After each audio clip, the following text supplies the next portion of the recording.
Hi, good evening. Welcome to the book launch of my new book, Inside the Rainbow, Soul Connection in Nature.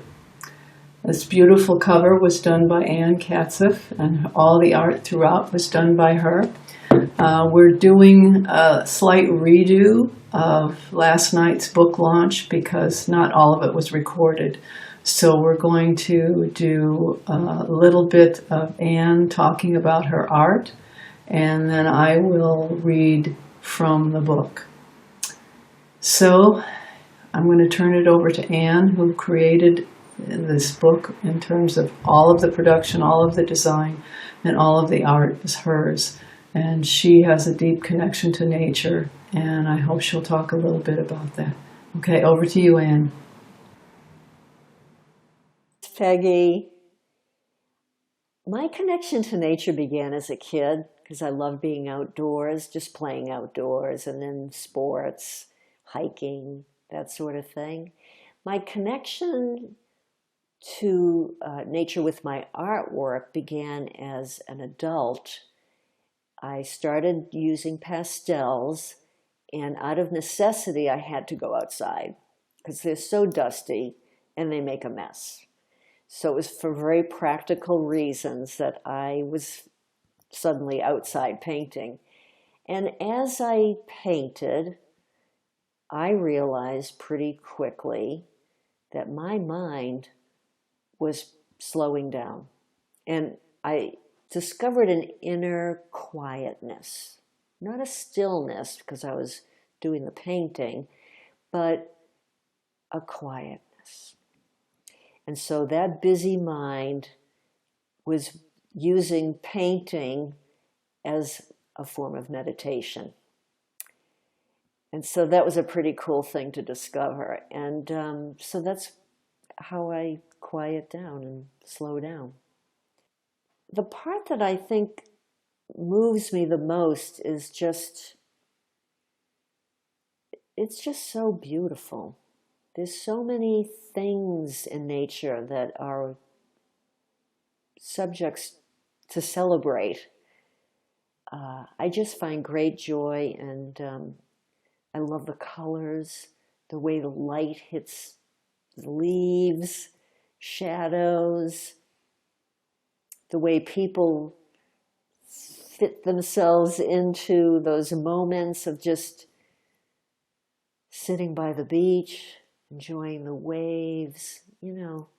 It's just one thing after the other to just move you. And I hope that my artwork moves people at least a little bit and inspires them so that they want to protect it. I think that's ultimately kind of my goal. If I had a goal, that's what I would want my art to do.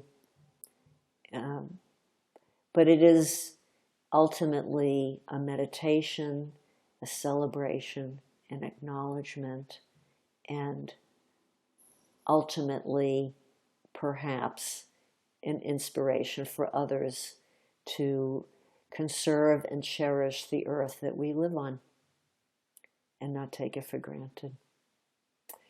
So I'll bring things back to Peggy now. You'll notice at a certain point things do change in the recording.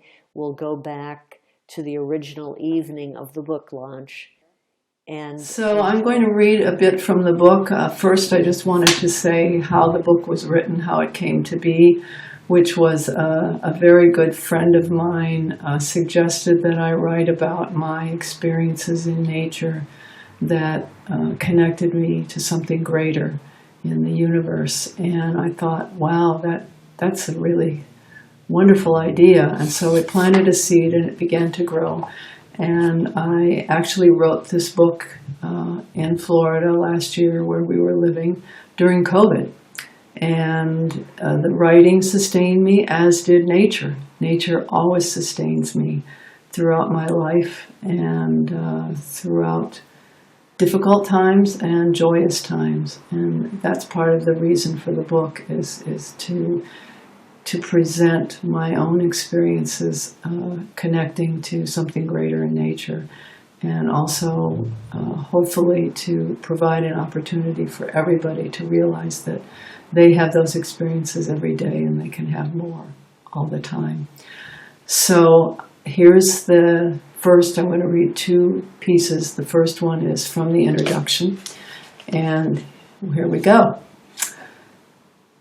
There are at least 7.8 billion ways of seeing a rainbow, each one perfect and true. A scientist sees refraction of light. A poet sees transcendent beauty. A child sees magic. A spiritual seeker sees the gateway to heaven. Someone who has suffered a great loss, such as a loved one, a home, a job, may see a sign of hope in the midst of their pain. What if our individual experiences of the rainbow, of the world, of nature, are how we discover meaning in life, how we connect with our souls and find God or spirit? What if spiritual connection is not about struggling to understand mysteries, but instead just opening our eyes to the extraordinary beauty before us? Step inside the rainbow itself, and a world of vibrant color and divine light opens up all around you. In the film The Wizard of Oz, Dorothy imagines a distant place beyond the rainbow where dreams come true.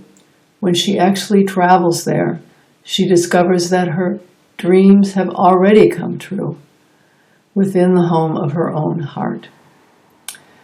This home that lives in each of us is our soul's connection to all of life. When we come to know nature as a reflection of that connection, we understand that spirit is embodied in everything we see. Inside the rainbow is your soul's home.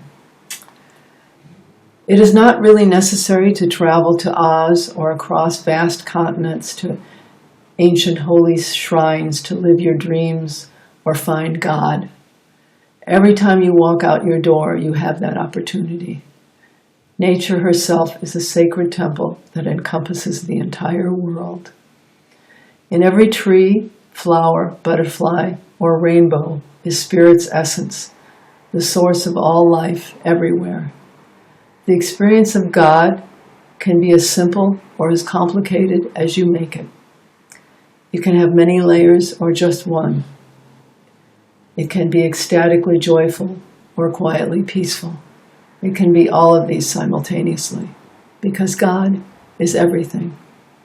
There is nothing that we perceive or experience that is not God, including ourselves. Greatest sages. Sorry. Oops. You forgot that reminder, didn't you, Anne? Oh my God. Right. I'm an idiot. All right, we'll have it halfway through. Okay, where was I? Let's go to the top of the paragraph. God lives within our souls so that all we see outside reflects this inner core of peaceful, loving awareness that fills the universe. It's impossible to describe spirit as one definition or in language at all. The greatest sages have said that the truest experience of God is in silence. Words limit the magnificent splendor that is divine consciousness. Anne knew that the best definition of God was silence. That's why she didn't record. That isn't in the book. All my life, even as a small child, I found that spirit lived in the stillness of the natural world. I didn't have words for it then, but my heart always recognized the beauty and wonder I saw all around me, in the birds, trees, and flowers. It is an experience I've carried with me and deepened throughout my life, and it is available to every single person on this planet. You don't need to attend a religious service or a spiritual program to know your soul and God. You just have to open your mind and your heart to the possibility that God and nature and your heart, whoops, excuse me.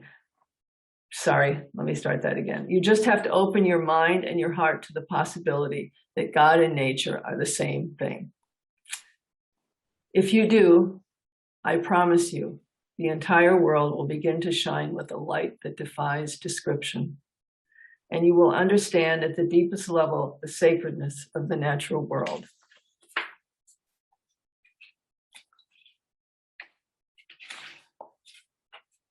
The miracles and wonders in nature awaken our own sense of the miraculous and wondrous, which is the spirit inside us.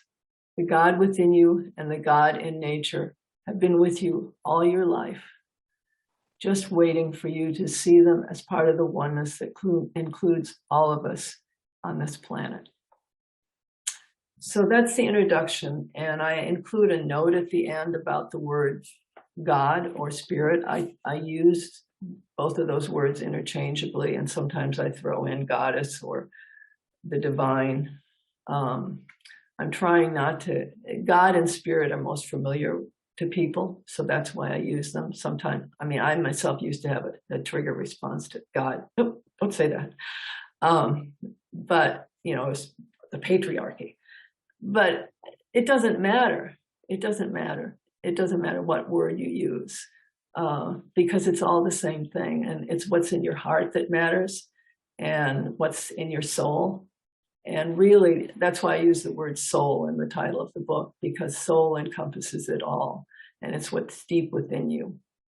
And one of the things I do with the book is give people the opportunity to practice what I'm describing. I describe a lot of my own experiences in the different chapters, and not just in Florida, in different places all over Illinois, where I grew up, California, Massachusetts, places that Anne and I have traveled. And nature reaches out to us and sparks recognition of divinity wherever we are. It can happen in a split second. You can walk out your door and suddenly the sky just makes you stop and look. And the more you recognize it, the more you feel that, the more the universe says, oh, she's paying attention, he's paying attention. Let's turn up the lights. So anyway, at the end of each chapter, there's a section called presence. And what that means is it's, I'll just read this here. It gives you an opportunity to practice becoming aware of your soul and your connection to nature and God, perhaps expanding it beyond what you may have experienced in the past. These are only guideposts or possibilities which you can make use of in whatever way works best in your life. The idea is not to be constrained by any one practice or perception, but rather to greet the natural world in every moment with fresh eyes and an open heart. It's all within you. May you find joy in all the blessings and beauty you see in the world. And so as an example, I'm going to pick one of those presence sections for the later part of the book. It's actually from the chapter on Daybreak. The chapter is called Daybreak Awakening. And at the end is this section that I'll read. Set your alarm for a time before sunrise and find a quiet place to sit alone, either inside or outdoors. Breathe quietly. Imagine that you are breathing with the earth herself and that the sun, moon, and stars are also part of that rhythmic inhalation and exhalation. Envision God breathing the world into existence at the dawn of all creation. Every morning, that holy becoming is repeated, and you are part of it. As you sit, rest in that place of sacred being without mental constraints or boundaries of any kind. Listen to the silence, and then to the sounds of a day beginning. When the sun starts to appear, observe the increasing brilliance of its light and receive it within your heart and soul. Know that you are filled with divine light, the sun's and your own. Hold this awareness gently and lovingly, and silently share it with all those you meet during the day.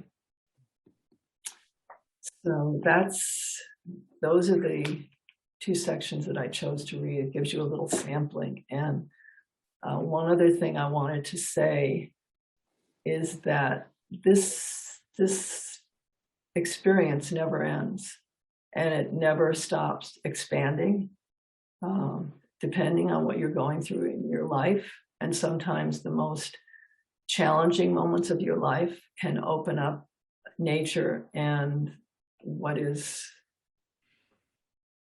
the essence of the universe in extraordinary ways. You may begin to see magical things. And so don't ever think that because you're sad or you don't feel particularly inspired to go out in nature, that it's not going to happen, because you never know. You never know. So do we want to open this up to questions? Is that what we're going to do now, Anne? Yeah, if there are any questions. I think there are few enough of us that everybody can unmute themselves. Comments in the chat about the beauty of nature from Angela and Deb. This is Kay, and I just wanted to make a comment that. Hi, Kay. Hi, Peggy. Good to see you. Good to see you. That walking outdoors and looking at life around me has really helped me to get through the last few days of experiencing a loss, kind of a recent loss to me. But looking up and looking at the colors of fall and the clouds, it's just nourishing. I can hardly wait to read your book, Peggy, because you've put into words what I've been experiencing, I think. So thank you. Oh, thank you, Kay. That's beautiful. It touches my heart. I've got little tears going. I know exactly what you're saying and feeling. I know when I see butterflies, I feel like my mother is visiting, because she loved butterflies. So, all the symbols that we see, and birds like cardinals are Peggy's mom visiting us. Yeah. Every time I hear a cardinal, she's there, and it's very often at very significant times. And you can say it's your imagination, but our imagination is our soul. Right. I agree with that. Peggy, this is Jean. Hi, Jean. Hi. Oh, I love you. I love you. I miss you so much. I miss you so much. It's so beautiful to hear you read that from your own voice, and I could just feel everything in my heart as you read it. And it brought back times of when we were at events and we're out in nature as well. That connection with you, but I am so excited because. I can't wait to get the book, because it just seems like each chapter, it sounds like it's going to touch on some aspect of nature, and then like a meditation at the end. And I love to sit out in the morning in nature. And so my question is, how does this inspiration come? Like there were 17 aspects of nature. That's a lot. How did that come to you? What's the process? Can you speak to that? Well, that's a very interesting question. I think it's part of my spiritual growth or evolution over the years. I think that I've written my whole life long, and earlier in my life, when I was a feminist, political activist, more focused in that area, I think a lot of it came from thinking, and certainly always from my heart. I wouldn't say that there was a time in my life that I wasn't writing from my heart.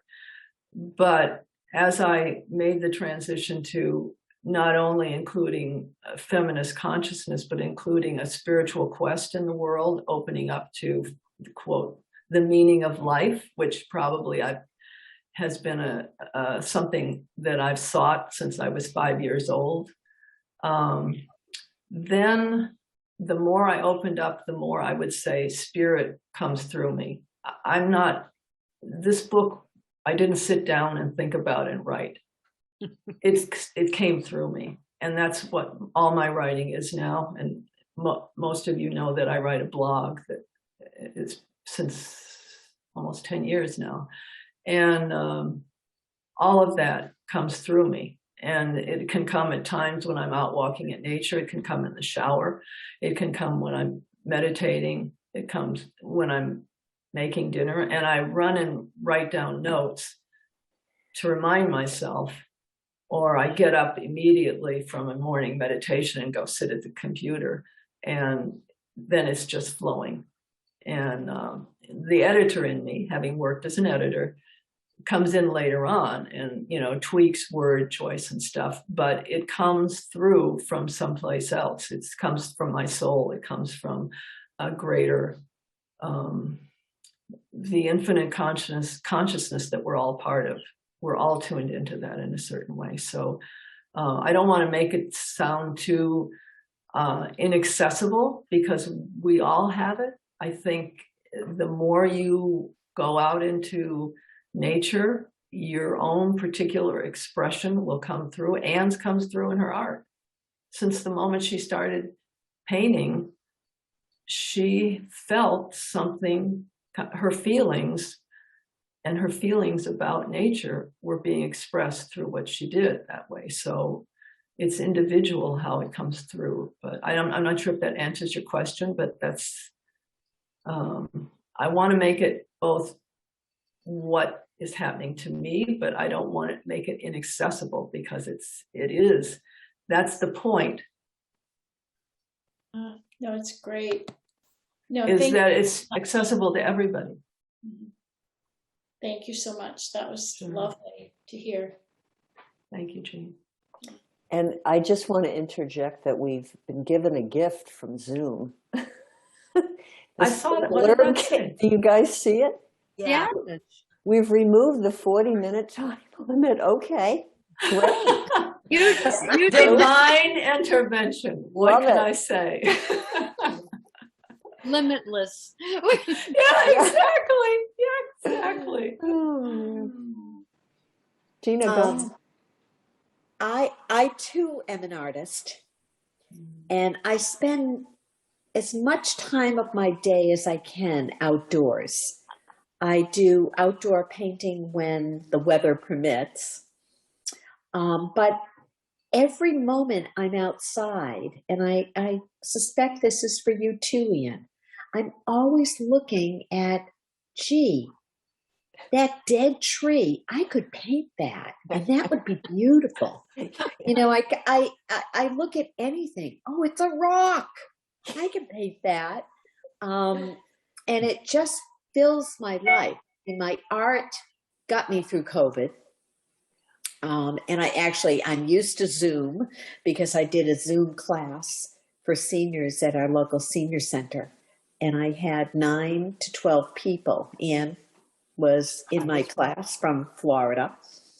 And I heard so many times that people said, thank you for going out and taking these pictures. And I would say to them, get your butt out yourself. It's going to be the best thing for you. And, there's so much about nature and being outside that is good for not only our soul, but our body and our brain and our friendships. Nature is just, I was born on a dairy farm. I get it. So I can't wait to read your book, Anna, Peggy. I'm so excited. And Anne, I was just blown over by the cover. Absolutely. Cool. Thanks. Gorgeous, isn't it? Well, Anne and I have like a fan club. I show her mine. She tells me how gorgeous it is. She shows me hers. And we never say anything negative. It's wonderful. That's the new world that's coming. I hope so. You're practicing it right now. Yeah. So why no, why not? We're bringing it. We're bringing Yes, it. absolutely. Yeah. No, but I'm very, very happy for the two of you to complete this. Thank you. What Thank a great you. feat it is. Yeah. Thank you. And I know what it's like to publish a book with the two of you. And yeah. We worked on Tina's book. designer, and Peggy was my editor. Sure. So you're a wonderful team. Thanks. Tina did a gorgeous cookbook, and it was Anne did the design, and Tina's art was in it, as well as the recipes. Great cookbook. Sorry, Tina. Andy had to leave because Uncle Harvey woke up. Oh, that's it. So he's Uncle number Harvey. 2. You know, when you pointed out something when you're out in nature, and when I'm biking, my mind is always going, potential painting, everything I see is, almost everything I see is potential painting. Yeah. And I also did some nature journaling this past year. And that is, it's a little easier actually. It's less pressure because it's much simpler. You just go out there with your pen and paper, a little journal, and it's much easier than carrying all these supplies with you. But it connects you with nature in a very different way. Yeah. I want to piggyback onto that in that I'm not I'm not an artist with representational, but I have Anne moments, and I actually took a photo of it, but it didn't do it justice because the light will be a certain way, and the light on the leaves or on nature will be a certain way, and it's that frequency, that vibration, that what you're capturing. Oh, the vibration. These beautiful moments where it actually augments my experience with nature because because of your art. Yeah. I think that's a great word for it, the vibration. I mean, that's key. Yes. There's something, because there's an interaction between you and whatever it is that you're admiring and loving. Yeah, it must be that. Well, there is. I mean, we're human, but we have that divine spark within us that responds to everything around us. It's a huge tapestry that is as one. Each piece of it is connected to every other piece, and any vibration within it goes out and touches everyone. And that actually reminds me of something I wasn't going to talk about, but I think Kay actually reminded me about how sometimes painful or challenging things help in nature. Nature helps get you through, and probably most people here know that I'm being treated for breast cancer right now, and that has taken me on an amazing journey that I couldn't have predicted in my wildest dreams. And I would say up until this point, 90% of it is magical, and a lot of it is connected to nature. And the most recent experiences have been just what I described to you, of going outside. And I have my blog that's coming up in a week or two is about this.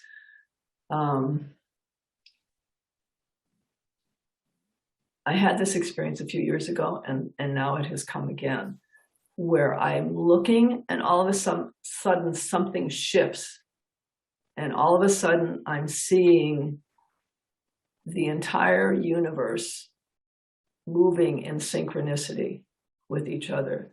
The car that's driving past, the man walking his dog, the leaves falling from the trees. I'm seeing all of it, and all of it is moving as if there were threads between each part of it. They're all connected, and I'm seeing not only what I'm seeing with my eyes, but I feel the entire universe moving. It's like I've become and a silent witness to the magic of the entire universe. And this is one of the gifts of having a challenge arise in your life, that you don't know what's coming next. You know, you don't know whether you'll feel sad, or suddenly one of the most profound experiences of your life waits for you when you walk out the door. And it helps you at times when maybe you lose someone you love, or it helps you when you are challenged by something in your life that may be a diagnosis. It helps you just live your life day to day. It, you know, springs you out of boredom or habit. Go outside. It's always different. And it's always beautiful. So anyway. It does help so greatly to feel a sense of rightness with the universe. It feels somehow everything is as it's meant to be. Yeah. Absolutely. There's Yeah. in that. Yeah. I think that's one of the great, what you just said, Deb, is one of the deepest wisdoms I've come to in my life, and what has sustained me is that there are no mistakes, and my soul journey is my soul journey. And I sat down with, my soul sat down with infinite consciousness and had a little conversation like, okay, how do we want to design this particular experience on Earth? And so, you know, this has been set up, and you go down and you live that design, and you think, you know, you're going to control things, but actually the magic happens when you just let go of trying to control and you surrender to the design of your own life. And then you feel supported by something beyond your own mental machinations. Now you've been, since your diagnosis, you've been on like almost overdrive, writing a lot, whereas I feel like I've shut down on my creativity. So I need to kind of get back to that. I don't know. I'm on a hiatus right now. I don't feel very creative at the moment. Well, Anne, your creativity has been creating a book. Yeah. You're creating a book true. here. That's She designed the whole book. Yeah. Her art is in it. She's been working like crazy on the ebook.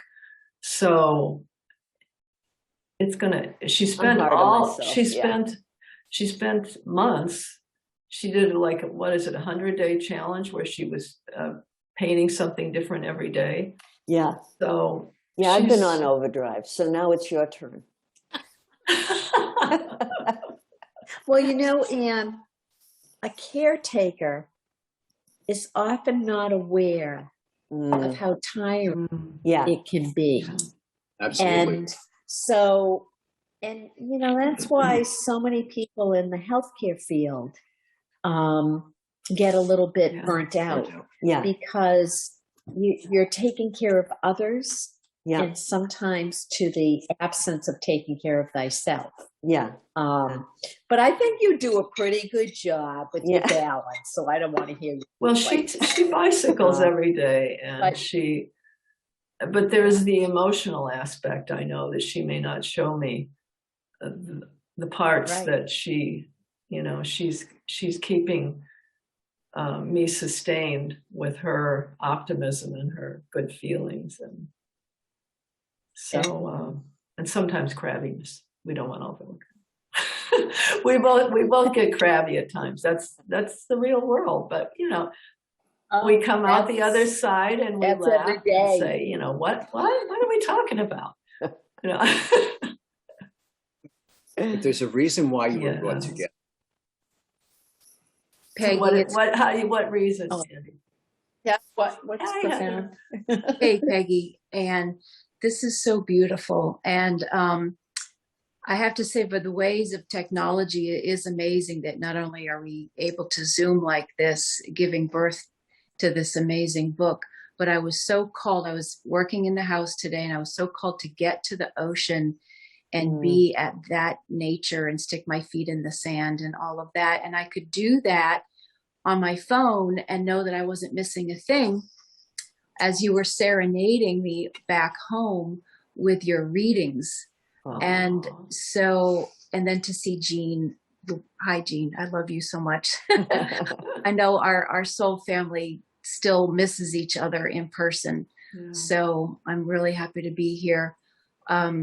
So Peggy, I really look forward to your book. I actually hope that you'll gift us with another reading, and that as you were describing these in-body, out-of-body experiences, you're watching the universe here in this earth playing through it. I just keep thinking of the symphony of it all, the tapestry as a symphony and as music, and the harmony and the ebb and flow of all of it. Yes. So that you're painting it with your words, and your voice has this amazing resonance with all the vibration. It's just so beautiful, and I really appreciate it. And I appreciate your walks in through Cambridge and Mount Auburn area. Yeah. It's just delightful to share. And I take a lot of pictures. I think that's what you're talking about. Yeah. And go my ahead. paintbrush has been a camera as well. And so Spirit leads to say, hey, we've got something for you, including many rainbows. And the rainbow winks, extraordinary, that come and surprise and amuse. And so I thank you, and I look forward to your book. Thank you, Heather. In Kindle version. I think that's really very cool. She's doing it. Yeah. Thank you, Heather. Heather takes great pictures of the ocean, and Heather's in Florida, and she takes great pictures of rainbows and sunrises and everything over the ocean there. And I always look forward to your pictures. So. Thank you. Do you have another reading that you're going to share? Well, we hadn't thought of it. You're planting a seed. It's possible. I know Dusty, who is another author here who's on with us, is doing multiple readings. She's an author of mystery books, and so she's, I think, on her third one coming up. So possibly. Dusty does want to say something. I've been waving my hand. Okay. Okay, Dusty. Speak. Yes. Yeah, go for it. To get in, but anyhow, I agree with what everyone has said. Hearing you read, hearing what you're reading has had such heart opening for me. And I was thinking, I didn't make a connection till I was in this flow, but we're about to leave in the morning, just after dawn, for Florida. We migrate and spend 6 months in Florida and 6 months in Massachusetts. And the last few days are always very hard. So we're in the hardest part of getting our house ready for somebody who's coming in as a tenant, and getting all our stuff to fit in our little car with our 2 cats to spend 6 months in Florida. And we always get kind of tired and filled with details and trying to be mindful of so many things that are not out there in nature. But I suddenly realized that a couple days ago, we live on a lake here in Massachusetts, and we have a lot of migrating birds. And a couple days ago, we looked out and I said, Dorothy, I think there are 2 buffleheads with a baby. And we got our binoculars, and sure enough, and if you know ducks, just little ducks. Oh, you froze there for a second. And it's an odd time for them to have a baby, but there they were swimming around on our lake with their baby in the midst of their migration. And it suddenly occurred to me, we're going to be fine. If they can do this with this little...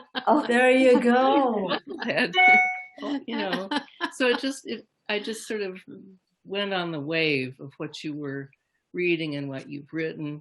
And I can't wait to see the book and see Anne's art. And so, yay. Thank you, Dusty. I love that. I love the whole migration thing, because that raises the whole issue of the bird migration and the miracle that is. And I write about the birds. That's one of the chapters, is about the birds at Mount Auburn, where I go to see them, and every place. But to me, every single bird is a miracle.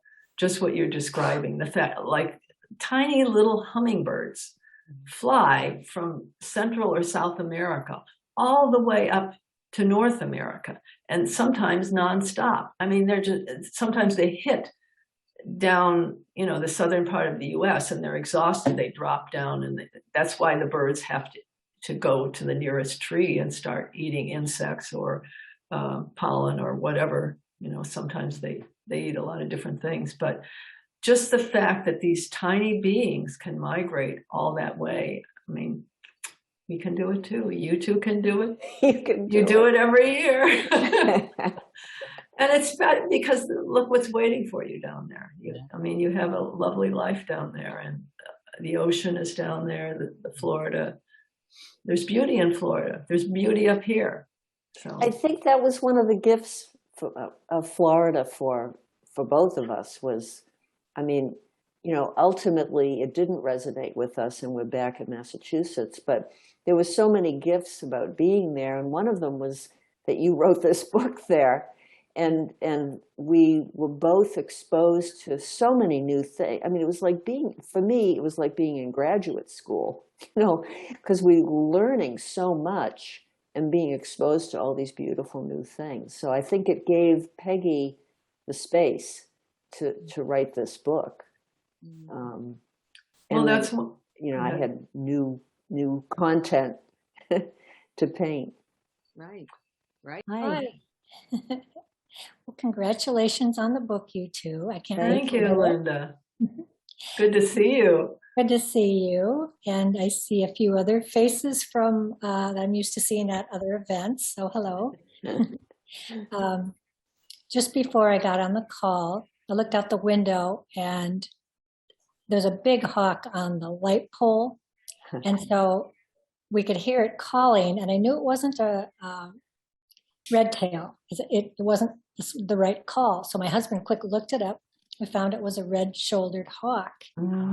It's beautiful. And I've seen he visits a lot. And then earlier when I was walking, I have this family of 3 red tails that circle above me.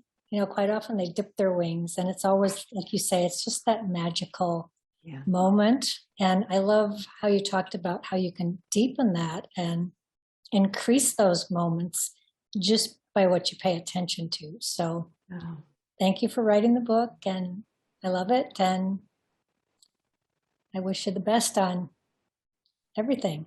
Thank you, Linda. Linda writes also. She also writes about nature. She loves nature. She's out in California. So we have a lot of people here who are appreciating miraculous moments with the birds and whatever in all parts of the country. So that's nice. It's nice to have everybody come together and share their experiences. Okay. Peggy, I wanted to respond to the section you read about presence. And I especially, I think that we do. We get so many opportunities. They get so filled and just overflowing at the beauty and wonder. And sometimes I hold a little bit of guilt that I get to see so much beauty. And I love how you said, and then you carry that with you and silently beam it out to others the rest of your day, or something like that. And I was like, yes, that's the gift of getting to wake up and see this incredible lake reflecting the sky, reflecting the trees, where birds dive down and come up again. And, it's just like, so I wanted to tell you that I'm really glad you're doing both. You're sharing what you're getting, but then you do this exercise, this presence that we can participate in. So I just really wanted to thank you for that way of sharing with us. So thank you for saying that. Thanks, Dorothy. Once again, that was something that just came to me to do, and it felt perfect. Perfect isn't quite the word, but it felt like it fit with everything, because I was not writing the book just for myself. I was writing it as an interactive thing, and to say that, look, this is who we are. You know, this is part of the gift of being a human being on planet Earth, to be able to go outside and see these wondrous things all the time. And what you said also made me think about, and I don't know who was talking about vibration in terms of art, the vibration of the emotion of seeing something beautiful you carry within you, and then that goes out to other people, and it's, you know, it's part of that tapestry that, you know, is always alive. So alive, I like that. All right. And I am very, very tired from all the cleaning and packing. So I'm sure. I'm going to give people like are starting 5 to minutes, but then sign I'll- off. It's about time to go. We'll for all wrap of it us. up then, folks. Yeah. We have to eat dinner too. Thank you so much for coming, Catherine. Catherine, speak. I am just glad Catherine, to meet you, and I have actually learned so much from all of you who have spoken. I tend to be a person of few words, but I do take it all in, and I'm just thrilled to be on this call to see Great to everybody. see you. Especially well, and Catherine, you're all not friends. Yeah. Catherine is not a person of few words when she writes. She writes the most beautiful, eloquent emails that are just lovely. Yeah. So I just don't speak so good, you know. oh, you speak perfectly. You're wonderful. Thank you But for I'm just coming. thrilled. Thank you for inviting me. I'm just glad to be here, and I'm glad to see you. And Peggy, you're looking unbelievably well considering what you're going through. Yes, really. Yeah. So good to see you. But I think, you know, being as open as you are to what is before you and what is in the world, and you've taught me so much, you know, that's really key, I think, to dealing with any challenge. And I mean, you're the star at doing that, and I continue to learn so much from you, and I'm just thrilled to actually see you. Oh, I'm thrilled to see you too. Thank you. It's been many years since we've seen each other in person. I know. I'm in Philadelphia now, if anybody needs to know. And I'm loving it here, but I do miss all the people that I spent almost 50 years around. Yeah, great group of people. And I just want to say, Peggy, it is very fabulous to see you well and happy, and the readings were just beautiful. They were a bit hypnotizing, actually. Oh, thank you, Angela. I'm so glad you were here, and I'm glad that you not aloud, but in the chat, gave your special rendition of my name. Angela has Peggy Kornegger. Yeah, she sings my name every time I see her. So let's hear it. I always have such an appreciation for your artwork. It's so beautiful. The color, your color schemes are they're just your words, Peggy, and paired with Anne's beautiful artistic expression. It's just you're just this whole picture of goodness. Oh, thank you so much, Angela. Thank you both for being in the world and for sharing your gifts. Oh, and I have to add, Angela is a singer and songwriter, so she has her own gifts that she brings to the world too. So as is Dorothy and Dusty's both sing together. So we have all these creative people here. Folks. Yeah. We've got our writer Hal with us too. Yeah, I saw Hal come on. Yeah. Hal is like Mr. Top of the heap, wonderful writer of all time. I love his blogs.